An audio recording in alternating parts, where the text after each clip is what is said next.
Okay, next one we have introduction. Consider the situation பாருங்க. Murugan's mother gave him rupees 100 to buy 1 kilogram of sugar. So இப்போ அவனுக்கு முருகனோட mother என்ன பண்றாங்க? She gave 100 rupees to buy 1 kilogram of sugar. If the shopkeeper returned rupees 58, what is the price of sugar? So அப்போ 100 rupees கொண்டு போகிறான், ஷாப்கீப்பர்கிட்ட கொண்டு போயிட்டு கொடுத்து என்ன பண்ணுறான், 1 kg ஆஃப் சுகர் வாங்கிடுறான். வாங்கின பிறகு ஷாப்கீப்பர் எவ்வளோ கொடுக்குறாங்க, ரிட்டர்ன் பண்ணுறாங்க, 58 rupees ரிட்டர்ன் பண்ணுறாங்க. What is the price of sugar? Price of sugar என்னவா இருக்கும்? அப்போ 100 rupees கொடுத்துருக்கான், அதில் அவர் எவ்வளோ கொடுத்தாரு ரிட்டர்ன்? 58 rupees கொடுத்துட்டாரு. அப்போ அந்த 100லேருந்து 58 செப்பரேட் பண்ணால் நமக்கு என்ன கிடச்சிரும்? we get the price of sugar. Okay, இப்போ நம்மளுக்கு அந்த ப்ரைஸ் ஆஃப் சுகர் தேவையில்லை, பட் எப்படி அந்த ப்ரைஸ் ஆஃப் சுகர் கண்டுபிடிக்கிறது தான் நமக்கு தேவை. 100 minus 58. ஸோ ஆக்சுவலாக இதுக்கு ஆன்சர் என்ன வரும்? 42. ஓகே, அப்போ ப்ரைஸ் ஆஃப் சுகர் வந்து 42. ஸோ அடுத்த situation, let us see another situation. Jayashree wants to share chocolates among her friends on her birthday. So அப்போ ஜெயஸ்ரீக்கு பர்த்டே, அப்போ அவள் என்ன பண்ண நினைக்கிறான், அவள் ஃப்ரெண்ட்ஸுக்கு எல்லாருக்குமே சாக்லேட் கொடுக்கணும்னு நினைக்கிறான். She had rupees 190 rupees in her piggy bank. So piggy bank அவளுடைய சேவிங்ஸில் she had 1 rupees 190 rupees. If she could buy 95 chocolates, so அப்போ அந்த அமௌண்ட் வச்சு என்ன பண்ண முடியும்? she could buy 95 chocolates with that amount. Then what is the price of 1 chocolate? So அப்போ ஆக்சுவலாக 95 chocolates உடைய ரேட் வந்து 195 rupees அப்படின்னா, அப்போ 1 சாக்லேட்டோட ரேட் என்னவா இருக்கும்? 195 divided by 95. ஸோ இது நம்ம தெரிஞ்ச விஷயம் தான். ஸோ ஒன்க்குரிய காஸ்ட்னா என்ன பண்ணுவோம்? டோட்டல் அமௌண்ட்டில் அந்த நம்பர் ஆஃப் ஐட்டம்ஸால் டிவைட் பண்ணுவோம். அப்போ இது ஆக்சுவலாக என்னதும் 190 டிவைடட் பை இது 190 டிவைடட் பை 95. ஸோ இதான். ஸோ ஆக்சுவலாக டிவைட் பண்ணால் நம்மளுக்கு எவ்வளோ கிடைக்கும் அப்படின்னா 2 கிடைக்கும். அப்போ ஒரு சாக்லேட்டோட காஸ்ட் 2. பட் இது நம்மளுக்கு தேவையில்லை. பட் நம்ம இங்கே என்ன பண்ணுறோம், ஒரு சாக்லேட்டோட ப்ரைஸ் கண்டுபிடிக்கிறதுக்கு we are dividing 190 by 95. So இந்த இது மட்டும் புரிஞ்சுக்கோங்க. So did you get the answers? How did you work out? So நம்ம எப்படி செஞ்சோம்? You might have created numeric equations like 100 minus 58 is equal to what? So 100 minus 58 equal to அதான் நமக்கு என்னது? Price of sugar. அது எவ்வளோ கிடச்சி? நம்மளுக்கு 42 கிடச்சோம். ஓகே, அடுத்து அண்ட் இங்கே என்ன கிடச்சி? 190 divided by 95 is equal to what? And then solve it, isn't it? So இது சால்வ் பண்ணால் நமக்கு என்ன கிடைக்கும்? இங்கே ஆன்சர் என்ன கிடைக்கும்? 42 கிடைக்கும். இங்கே எவ்வளோ கிடைக்கும்? 2 rupees கிடைக்கும். ஓகேவா? So in both cases the question mark stands for an unknown value. So question mark நமக்கு எது ஸ்டாண்ட் பண்ணுது? unknown value. இங்கே price of sugar ஸ்டாண்ட் பண்ணுது, இங்கே cost of 1 chocolate ஸ்டாண்ட் பண்ணுது, மீன் பண்ணுது. So instead of using question marks every time, we could use the letters x, y, a, b. So அப்போ நம்ம x, y, a, b use பண்ணிக்கலாம். So அப்போ for example இது எப்படி எழுதிக்கலாம் அப்படின்னா 100 minus 58 is equal to x. So எக்ஸ்ன்றது price of sugar. Price of sugar எக்ஸ்ன்னு எடுத்துட்டா அப்போ எக்ஸ் என்னவா இருக்கும்? 100 minus 58 இருக்கும். 100 minus 58 அப்போ என்ன கிடைக்கும்? 42. எக்ஸ் 42னா அப்போ எக்ஸ்ன்றது என்னது? Price of sugar. ஸோ அதே மாதிரி இங்கே காஸ்ட் ஆஃப் 1 சாக்லேட், இதில் என்ன எடுத்துக்கலாம்? ஒய்ன்னு எடுத்துக்கலாம். So Y is equal to 190 divided by 95. So இப்போ ப்ரைஸ் ஆஃப் 1 சாக்லேட் என்ன எடுத்துக்கலாம்? ஒய்ன்னு எடுத்துக்கலாம். அப்போ therefore we get y is equal to 2. So this is the use of variables. So we can use the letters x, y, a, b. Let us learn more about the interesting branch of mathematics which deals with the method of finding unknown values. So method of finding the unknown values. So algebra deals mostly with finding the unknown values with the help of alphabets.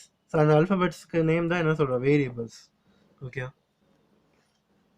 So mathematics arrive and algebra in real life. So what are the real life situations? We have weight of the gold coin. So இதோட weight எப்படி weight என்ன? அடுத்து value of the gold. So இப்போ நம்ம டிவியில் daily பார்க்குறோம். So value of gold per கிராமுக்கு per சவரனுக்கு எவ்வளோ அப்படின்னு சொல்லிட்டுருக்காங்க. ஸோ அது சேஞ்சிங் தான் டெய்லி. ஸோ எப்போவுமே கான்ஸ்டண்ட்டாக இருக்கிறது சேஞ்சஸ். ஸோ இதெல்லாமே algebra in real life. Okay, next page. So this is page number 52. Next page number 53.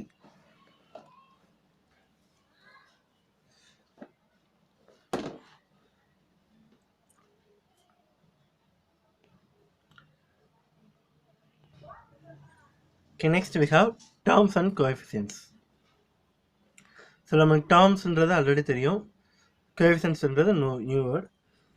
So we combine variables and constants using mathematical operations, addition and subtraction to construct algebraic expressions.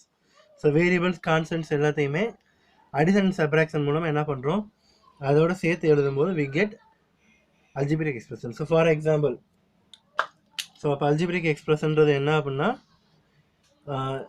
variables we combining of variables and constant using the mathematical operations addition and subtraction. ஓகேவா? So for example, the expression 6x plus 1, so இதை பாருங்க, is obtained by adding two parts. So இதில் ரெண்டு part இருக்கு. என்னென்ன part இருக்கு?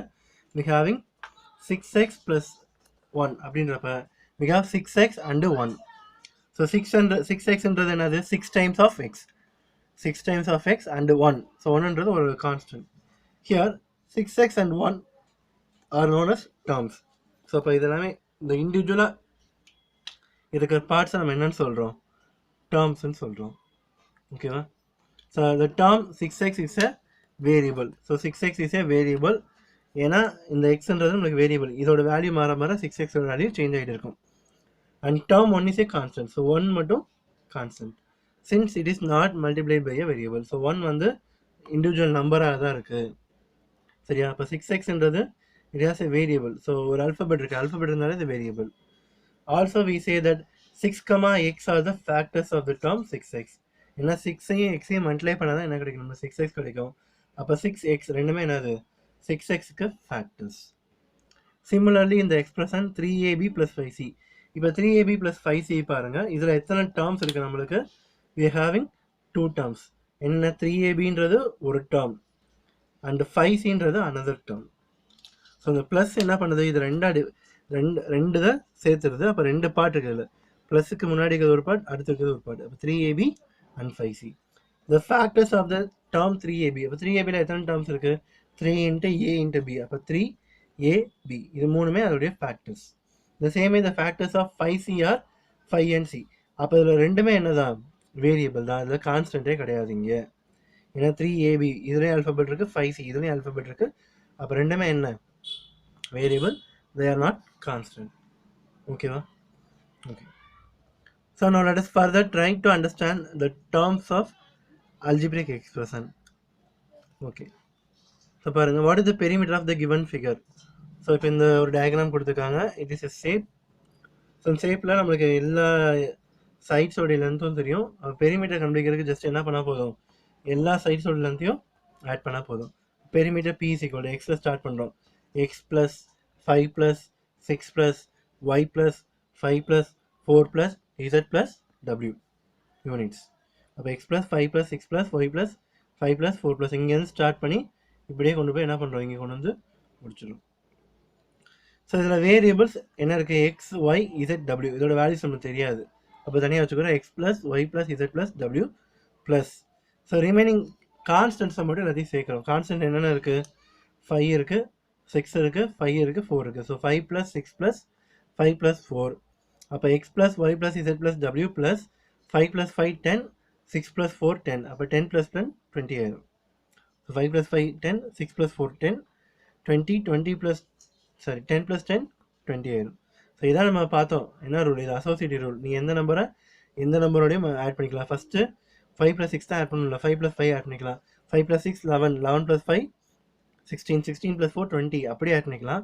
நான் எப்படி பண்ணுறேன்? 5 + 5 10, 6 + 4 5 5ஓட அசோசியேட் பண்ணுறேன், 6 4ஓட அசோசியேட் பண்ணுறேன். 5 + 5 10, 6 + 4 அதுவும் 10, 10 + 10 20. இதை என்ன பண்ணலாம்? ஈஸியாக நம்ம ஆட் பண்ணிக்கலாம். அப்போ x + y + z + w + 20, where x, y, z, w are variables. So இது எல்லாமே வேரியபிள்ஸ். ஸோ இப்போ இதில் எத்தனை டேர்ம்ஸ் இருக்குது நம்மளுக்கு? So we have 1 2 3 4 5 terms. ஏன்னா ப்ளஸ் எத்தனை டேர்ம்ஸ் டிவைட் பண்ணுது? 1 2 3 4 5 டேர்ம்ஸ் டிவைட் பண்ணுது. Here x, y, z, w are variables. So இது எல்லாமே variables. And 20 is a constant.